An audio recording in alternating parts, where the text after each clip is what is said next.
एक सेठ के इकलौता बेटा था, विनोद उसका नाम था। 6 महीने शादी को हुए थे। लक्ष्मी पत्नी का नाम था, पुत्रवधू का नाम था। सेठ दुकान में बैठा है, व्यवस्थित काम चल रहा है, परचूने सामान की दुकान है। 6 महीने होने के बाद पत्नी ने अपने पति से कहा कि आपके घर के रीति रिवाज मुझे समझ में नहीं आ रहे। तो कहा भाई ऐसे क्या रीति रिवाज है? जो तुम्हारे ठिकाने हैं वो ससुराल में होंगे। हाँ, थोड़ा बहुत परिवर्तन तो होता ही है कि नहीं, एक बड़ा परिवर्तन है। ध्यान देगी महिलाएं, वो बड़ा परिवर्तन क्या है? वो पत्नी पति से कहती है, मेरे यहाँ तो मेरे भाई लोग दुकान में पहले जाते हैं और पिताजी अपनी माला जाप सामाई करके बाद में जाते। और आपके घर की उल्टी परंपरा, पिताजी तो पहले जाते हैं और आप राम जी आराम से सोते हो, उठते हो, खाते हो और फिर दुकान जाते। मुझे अच्छा नहीं लगता। अपने घर के बड़े बुजुर्गों का सम्मान अगर हम करना नहीं सीखेंगे तो कल को हमारा सम्मान कौन करेगा? सम्मान दो और सम्मान पाओ। उसको लगा बात तो ठीक कह रही है, और कभी मेरे दिमाग में नहीं आया। और पिताजी का लाडेसर बेटा था, चला जाए, हो जाएगा। ज्यादा लाड भी काम का नहीं होता है, कुछ घिसाई भी होनी चाहिए।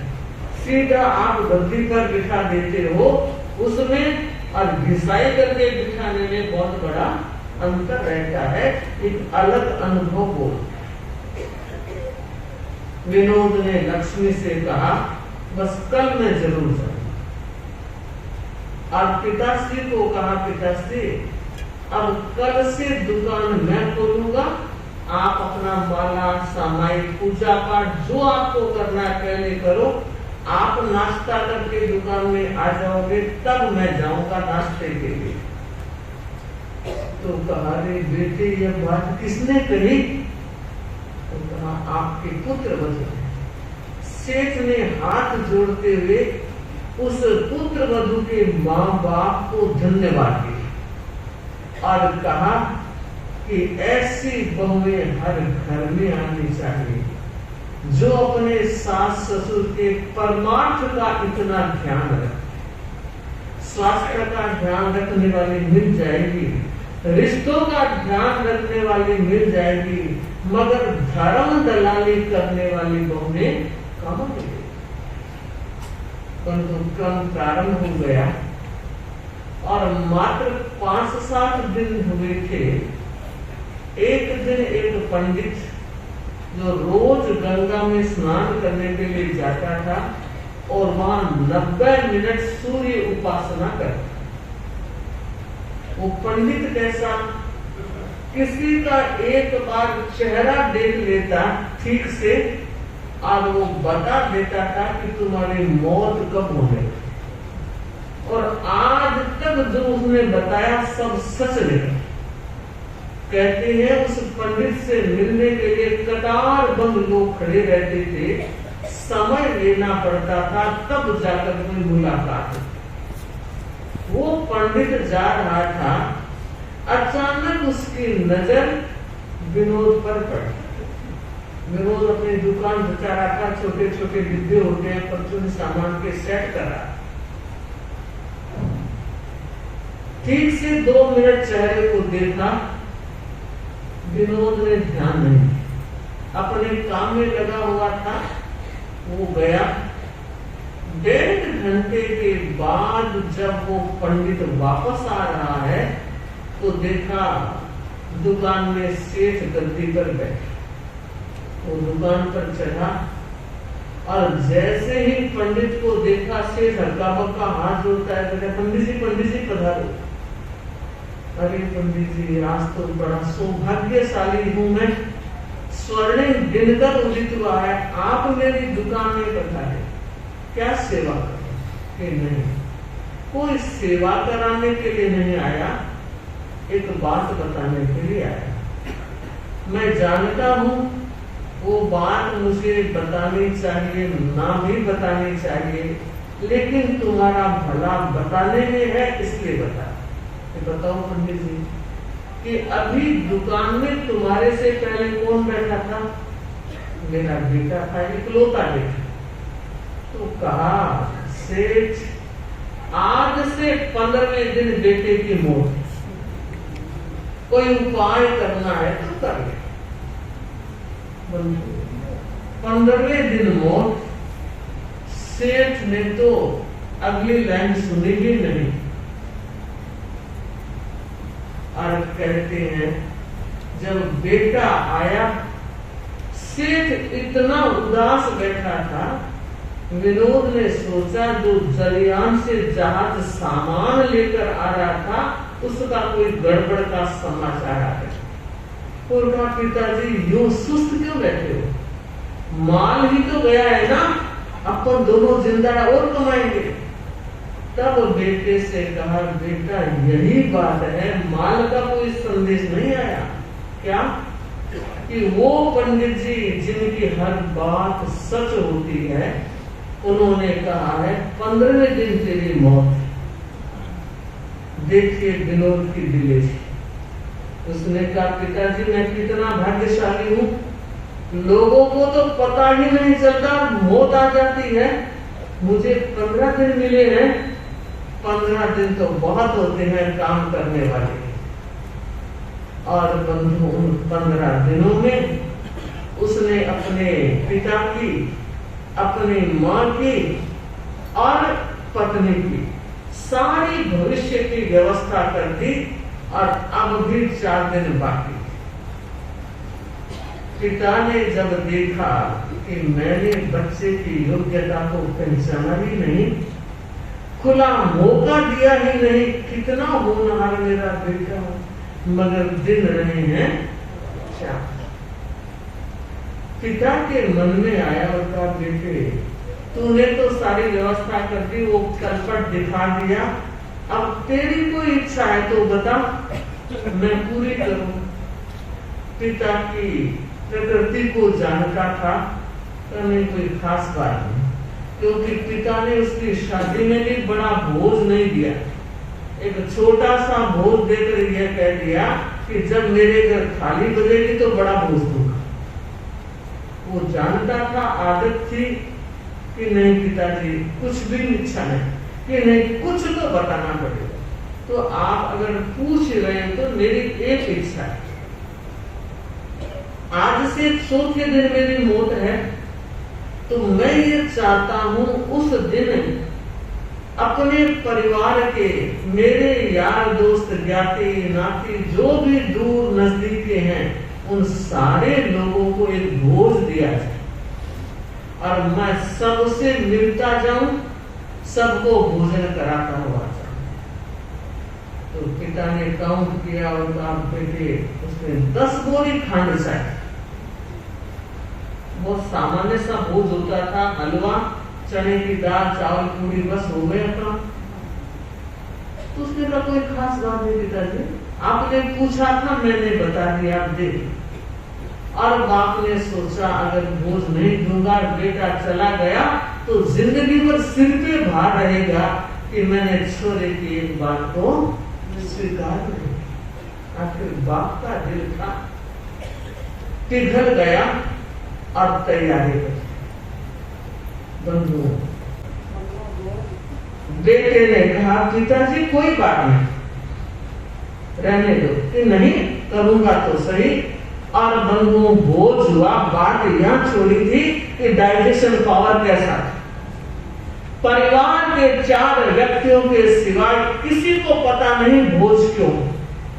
भोज हो गया, विनोद ने सबको विरोधी स्वभाव के साथ भोजन कराया और संध्या का समय हुआ। बेटे से बाप ने कहा बेटे अपन साथ भोजन करें। दोनों साथ भोजन कर रहे हैं, मां भोजन करवा रही है और पत्नी सामान लेकर आ रही। भोजन करके जब उठे तो सेठ ने कहा, बेटा तबीयत तो ठीक है ना? ये एकदम ठीक, ओके, थोड़ा थक तो गया हूं, तो इतना एडजस्ट हुआ, कोई बात नहीं, जाके सो जा। ऊपर कमरा था, पलंग लगा हुआ था, सो गया और सोते नींद आ। अब देखिए, पत्नी सारा काम समेट कर जब ऊपर आई और उसने देखा मेरी जिंदगी के बसंत की तो यह अंतिम रात।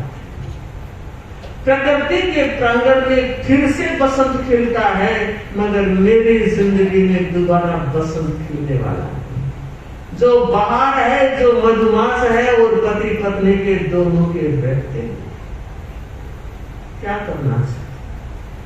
और बंधुओं, वो नमस्कार महामंत्र का जप करने बैठ गई और संकल्प किया 6 बजे है, कल 6 बजे तक 12 घंटे मुझे नवकार मंत्र का जप करना। और बंधुओं, रात्रि के 12 बजे थोड़ी सी नींद आने की स्थिति बनी और उसने कहा जिंदगी भर सोना है, आज नहीं सोना।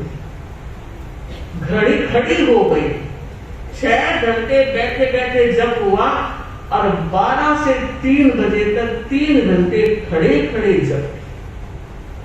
गजब करती बंधुओं, 9 घंटे की तन्मयता और एकाग्रता की स्थिति में जपा हुआ जप कितना कारगर होता है। इष्ट देव का आसन हिल गए और उसने अपने ज्ञान भर से देखा कोई कष्ट में है, संकट में। जब वो शक्ति आकर देखती है, अनुभव करती है कि एक महिला खड़ी खड़ी जप कर रही है, एक आवाज आई, बेटी वो घड़ी टल गई। 3 बार आवाज आई, कोई दिखाई नहीं दिया, मगर चंदन की तरह कुछ खुशबू आ रही। उसने सोचा मुझे पता नहीं क्या हुआ, लेकिन मेरा संकल्प अडिग।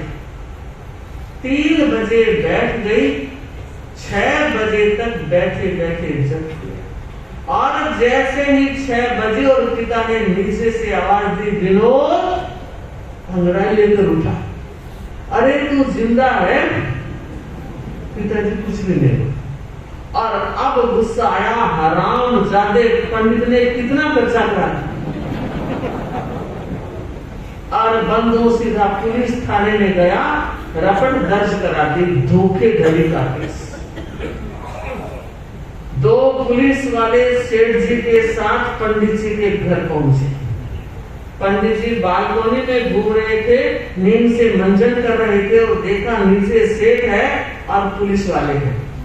तो पुलिस वालों ने आवाज दी और सेठ पंडित ने कहा मैं नीचे आ रहा। आप क्यों मेहनत करते हो? मैं नीचे आ रहा हूं, बात करेंगे। नीचे आया और दोनों पुलिस वालों ने कहा सेठ जी ने शिकायत दर्ज करा रही है, धोखेधड़ी का केस, आपने सेठ का नुकसान करवा दिया, धोखा दिया। और आप देखिए जब बात हो रही थी तो 5-10 और लोग भी इकट्ठे हो गए। वैसे तो टाइम हो या न हो, पर तमाशा देखने के लिए हाथ में लोटा लेकर जा रहे, वो भी लोटा छोड़ दिया। आज तो लोटा लेकर जाना ही बंद हो। बंधु, लोग भीड़ हो गई और क्या कह रहे हैं, हाँ आज तक तो पंडित जी ने, और पता लगेगा कि किसका मुंह देखकर भविष्यवाणी कितना खतरनाक मोड़ ले ली। घर पहुंचे, लोगों से घर भर गया। पुलिस वालों ने रोका, पंडित जी साथ है। पहला प्रश्न था, बोलो विनोद कहाँ सोया था? ऊपर सोया। चलो ऊपर चलो। तो पुलिस वालों ने सारे लोगों को नीचे रोका, पुलिस वाले और एक 4 व्यक्ति ऊपर। और पूछा पंडित ने, सोया कहाँ था? इस पलंग पर सोया। तो पूछा आप में से रात को कोई जगा था? सबने सिर हिलाया। और पत्नी ने कहा, हाँ, मैंने रात को अपना इष्ट स्मरण किया था, पूजा पाठ किया था, भक्ति भाव से मंत्र का जप किया। तो पंडित ने पूछा, बेटी रात के 3 बजे के आसपास कोई घटना घटी? उसने कहा, हाँ। पंडित शोर था, उसने पहले ही कह दिया था कि 15वें दिन मौत है, कोई उपाय करना है तो कर लीजिए। अब पंडित ने कहा,